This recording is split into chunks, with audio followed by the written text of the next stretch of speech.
وَإِذِ ابْتَلَىٰ إِبْرَاهِيمَ رَبُّهُ بِكَلِمَاتٍ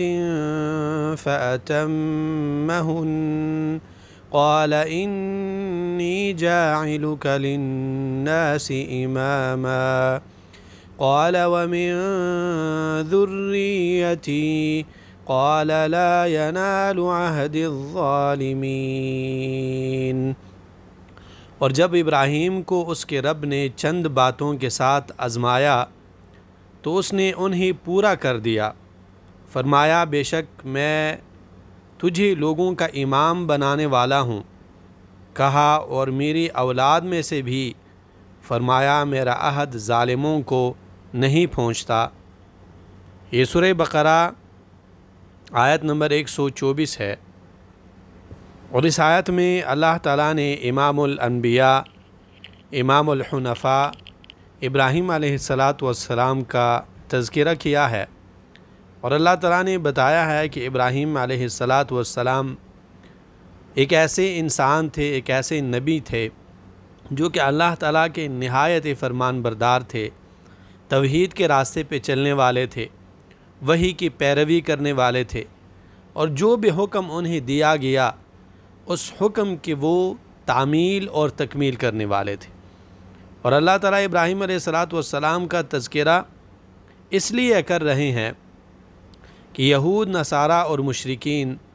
ان میں سے ہر ایک کا یہ ماننا تھا کہ یہ ابراہیم علیہ السلام کے راستے پہ چلنے والے ہیں۔ اللہ تعالیٰ بتا رہے ہیں کہ اب کیسے ابراہیم علیہ السلام کے راستے پہ چلنے والے ہیں۔ ابراہیم علیہ السلام تو ایسے شخص تھے کہ اللہ تعالیٰ نے انہیں جس چیز کا بھی حکم دیا، جس وقت میں بھی دیا، انہوں نے اللہ تعالیٰ کے حکم کو مانا، انہوں نے وحی کو مانا، اور جو بھی راستہ ان کو بتایا گیا اس راستے پر وہ چلتے رہے۔ اور آپ تو کسی بھی اینگل سے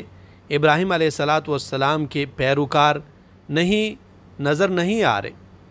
اللہ تعالیٰ فرماتے ہیں کہ ہم نے ابراہیم علیہ السلام کو آزمایا بکلمات، چند چیزوں سے۔ اب علماء فرماتے ہیں کہ بکلمات کی کیا تفسیر ہے، تو اس کی تفسیر میں بہت سارے اقوال ہے علماء کے۔ بعض مفسرین کا کہنا ہے کہ مراد اس سے والد کی دشمنی ہے، اپنے قوم کے ساتھ دشمنی، ان کو دین کا دعوت دینا اور ان کی اذیتیں برداشت کرنا، بادشاہ کو توحید کی دعوت دینا، بت پرستی، ستارہ پرستی اور شاہ پرستی کی تردید کرنا، آگ میں پھینکنے جانے پر صبر کرنا، پھر مصر کی طرف ہجرت کرنا، اور وہاں پہ جو ظالم بادشاہ تھا اس کے دست درازی کے باوجود استقامت کرنا،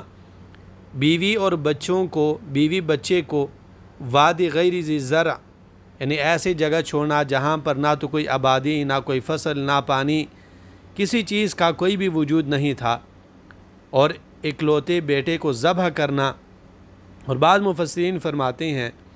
کہ مراد ان کاموں سے جن کے ذریعے ابراہیم علیہ السلام کو آزمایا گیا تھا، بیت اللہ کی تعمیر، بیت اللہ کو صاف رکھنا، حج کے مناسک کو ادا کرنا، اللہ تعالیٰ کے لیے ہر طریقے سے فرمان بردار ہونا، اس کا اقرار کرنا اور پھر عملی ثبوت دینا۔ اور امام عبدالرزاق نے صحیح سند کے ساتھ عبداللہ بن عباس رضی اللہ عنہما سے یہ بات منقول کی ہے کہ ابراہیم علیہ السلام کی آزمائش طہارت کے احکام کے ساتھ کی گئی، جن میں سے 5 سر سے متعلق اور 5 باقی جسم سے متعلق تھے۔ سر سے متعلق مونچھیں کترنا، وضو میں کلی کرنا، ناک کی پانی سے صفائی کرنا، مسواک کرنا، سر کے مانگ نکالنا تھا۔ اور جسم سے متعلق ناخن کاٹنا، زیر ناف بال منڈوانا، ختنہ کرنا، بغلوں کے بال اکھیڑنا، اور پیشاب اور پاخانے کی نشانی کو پانی کے ساتھ دھونا تھا۔ صحیح بخاری و مسلم میں یہ موجود ہے، اور انہی کو احادیث میں امور فطرت کہا گیا ہے۔ اور حقیقت یہ ہے کہ ان ساری چیزوں سے ابراہیم علیہ السلام کی آزمائش کی گئی، لیکن ابراہیم علیہ السلام نے ہر چیز کو صحیح طریقے سے کر دکھایا، اور یہ ثبوت دیا کہ وہ اللہ تعالیٰ کے خلیل ہے اور وہ اللہ تعالیٰ کے حکم کے پابند ہے۔ اور انہی چیزوں میں جب ابراہیم علیہ السلام اعلیٰ طریقے سے کامیاب اور کامران ہوئے، تو انہی چیزوں کا بدلہ دیتے ہوئے اللہ تعالیٰ نے ابراہیم علیہ السلام سے کہا کہ انی جاعلک للناس اماما، میں آپ کو لوگوں کے لیے امام بنانے والا ہوں۔ تو ابراہیم علیہ السلام نے اللہ تعالیٰ سے گزارش کی کہ اللہ میرے اولاد میں سے بھی کچھ لوگوں کو امام بنا دے۔ تو اللہ سبحانہ و تعالیٰ نے فرمایا کہ آپ کے اولاد میں سے ان لوگوں کو امام بناؤں گا جو ظالم نہیں ہوں گے، جو اللہ تعالیٰ کے بتائے ہوئے راستے پہ چلنے والے ہوں گے۔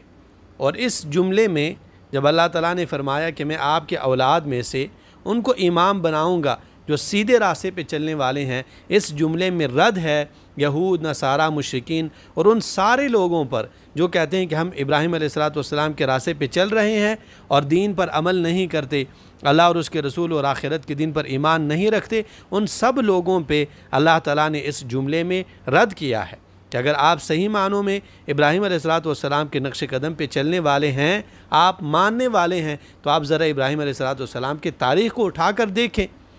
کہ اللہ تعالیٰ نے انہیں جس چیز کا بھی حکم دیا انہوں نے اس حکم کی تکمیل اور تعمیل کی، اس پر عمل کیا۔ اور آپ کو اللہ تعالیٰ نے حکم دیا ہے کہ آپ رسول اللہ صلی اللہ علیہ وسلم اور آخری کتاب قرآن کریم پر ایمان لائیں گے، جبکہ آپ نہ اللہ کے رسول صلی اللہ علیہ وسلم پر ایمان لاتے ہیں، نہ قرآن پر، نہ دین کے راستے پر چلتے ہیں، تو پھر آپ بتائیں آپ کیسے ابراہیم علیہ السلام کو ماننے والے ہیں؟